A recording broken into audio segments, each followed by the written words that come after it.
A corporate CEO was removed from his leadership position for being pro-life.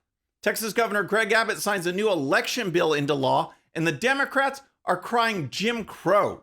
Plus, Jen Psaki and Joe Biden continue to ignore the problems in Afghanistan. All that and more. I'm Bobby Eberle. This is a 13-minute news hour. And God bless the United States of America.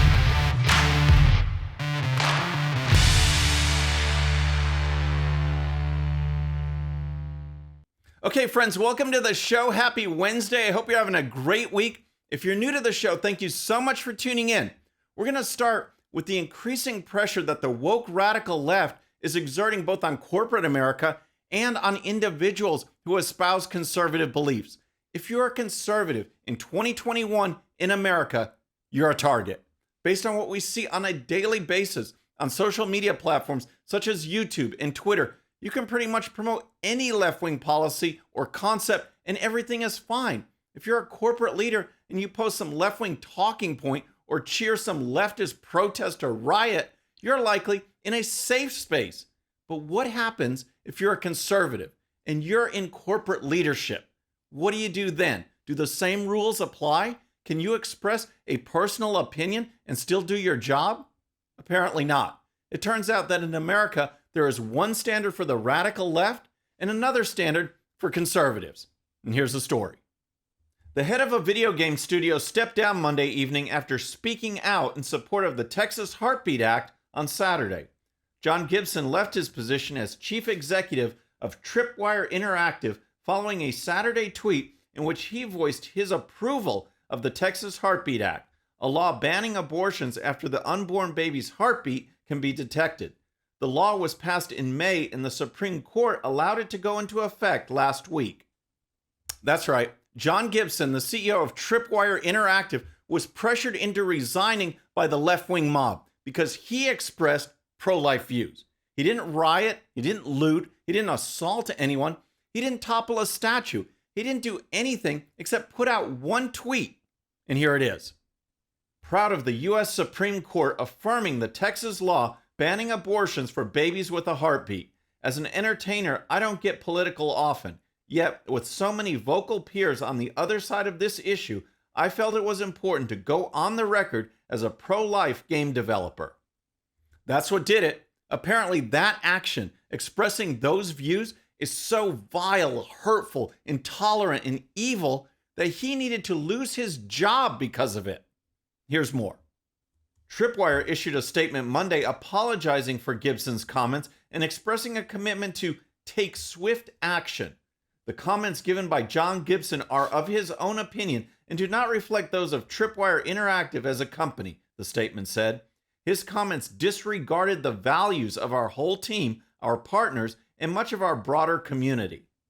Swift action. Yep, if you're a member of the woke radical left, then Gibson's tweet is just unacceptable. Swift action is needed. So the company announced that the VP and co-founder, Alan Wilson, will be taking over for Gibson.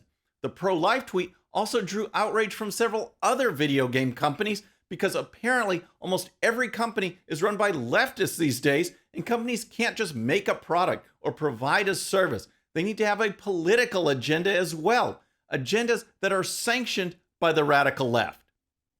Shipwright Studios issued a statement announcing they would no longer work with Tripwire if Gibson remained chief executive.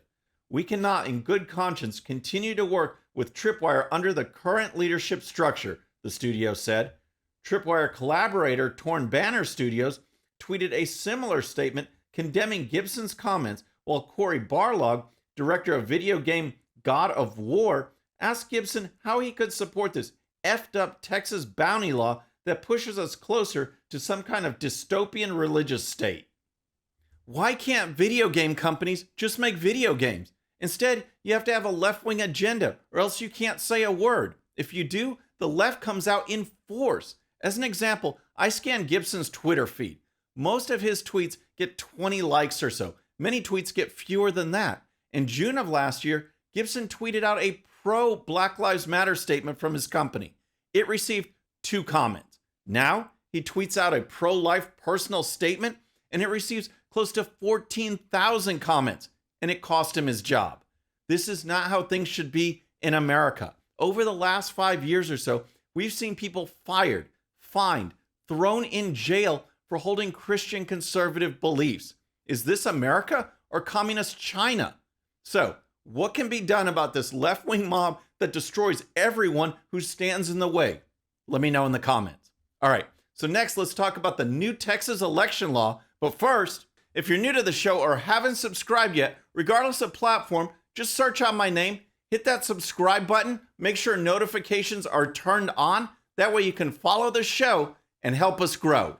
So Texas Governor Greg Abbott finally was able to sign the new election integrity bill into law following delays after Texas Democrats fled the state.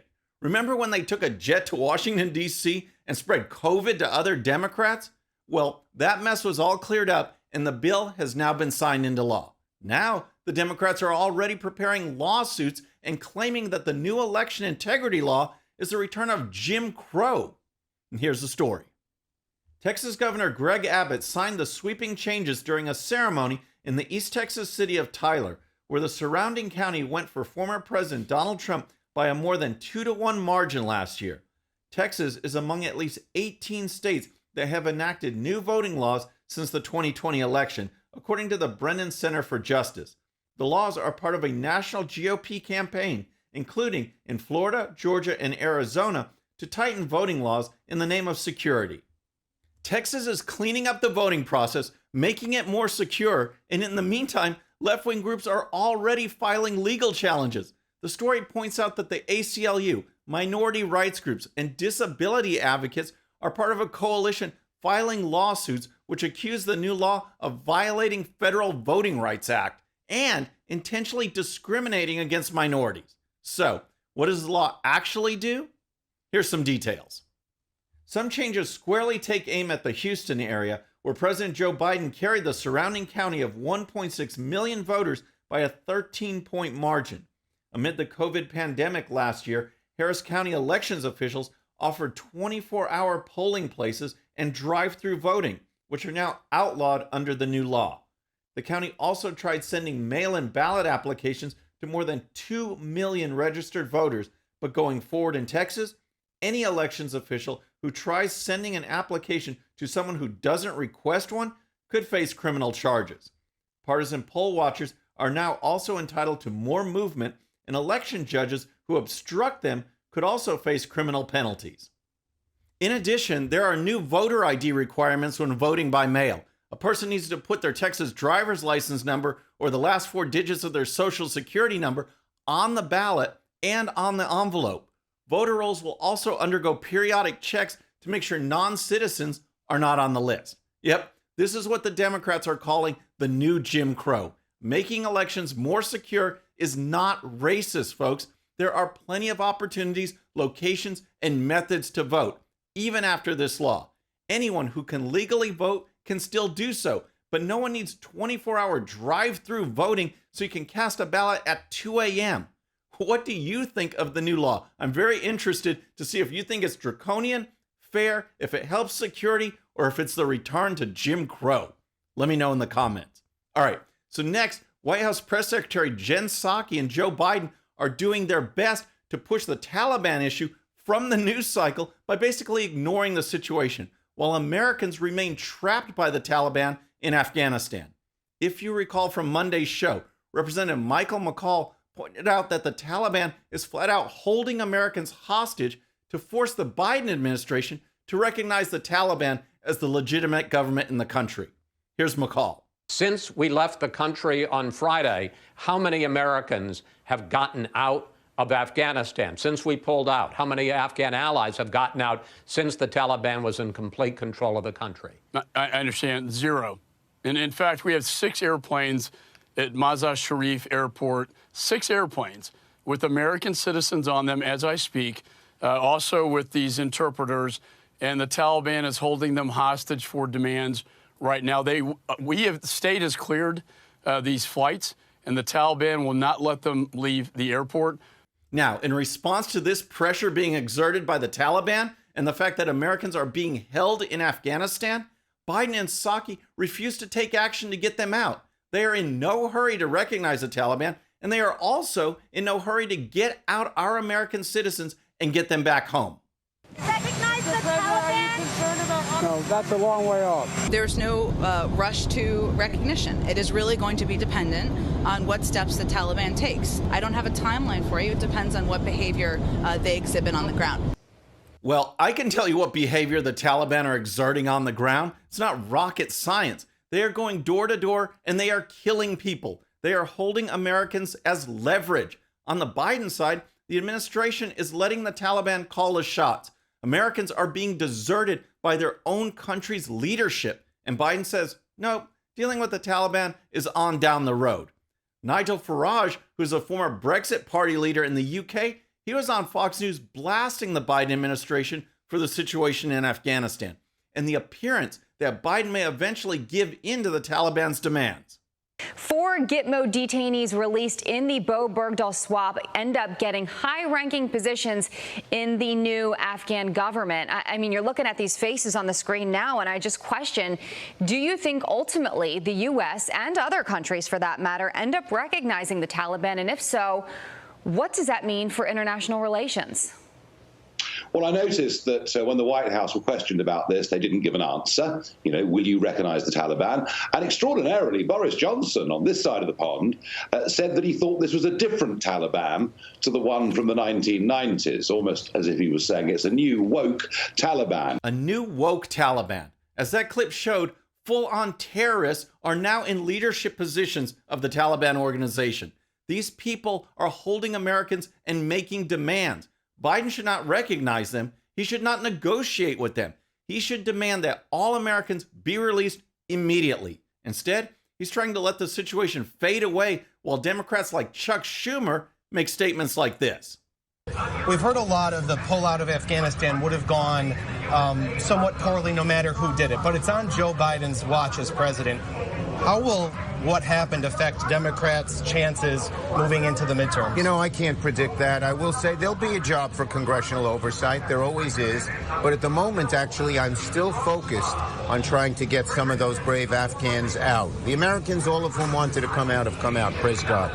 Oh my gosh, Schumer is flat out lying. Americans who want to get out are trying to get out, and they can't. How dare he say that no Americans are left behind? He knows that isn't true. But he, along with Biden and Psaki, just want this situation to go away.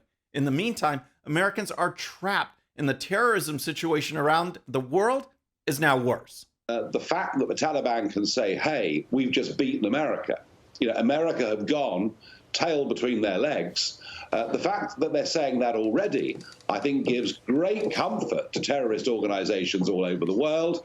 And there is no good going to come out of this. I think that the Western world may well pay a price through terrorist reprisals for many, many years to come as a direct result of this very, very badly executed decision. So there you have it. What do you think? Will Joe Biden negotiate with the Taliban? Will he recognize these terrorists as an actual government? Let me know in the comments. All right, so next, CNN is taking heat for a recent story in which they claim that the so-called scourge of whiteness will not disappear as America becomes more diverse. Over the weekend, CNN published an analysis piece titled White Supremacy with a Tan. Yes, that's the title, and here's the promotional tweet. Analysis. The assumption that more racial diversity equals more racial equality is a dangerous myth, John Blake writes. It doesn't really matter how diverse and inclusive America becomes, the woke radical left will always try to divide the country based on race. And here's the story.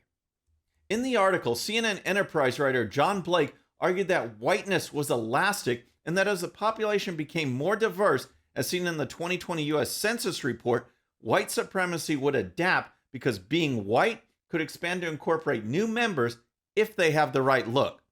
Don't ever underestimate white supremacy's ability to adapt. The assumption that more racial diversity equals more racial equality is a dangerous myth.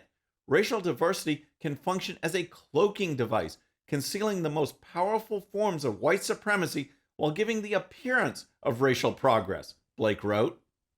A cloaking device? This is what passes for news these days at CNN. The author goes on to say that in the future, we don't need to just be on the lookout for white supremacy. We also need to be on the lookout for tan supremacy.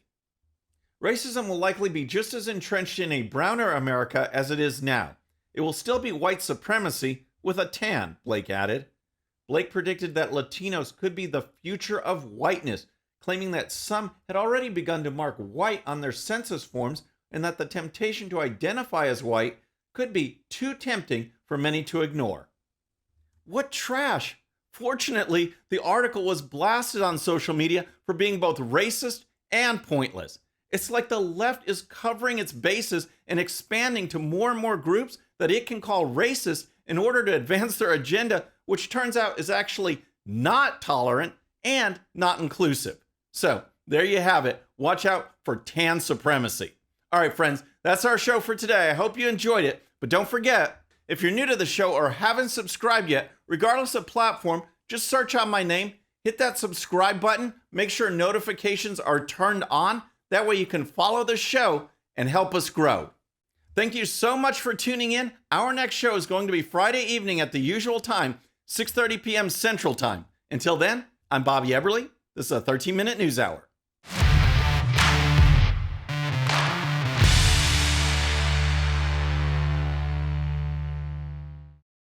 All right, friends, thanks again for tuning in. I really appreciate it. And before you go, please hit that subscribe button above. Once you do, tell your friends, share it, spread the word about the 13-minute news hour so we can keep growing.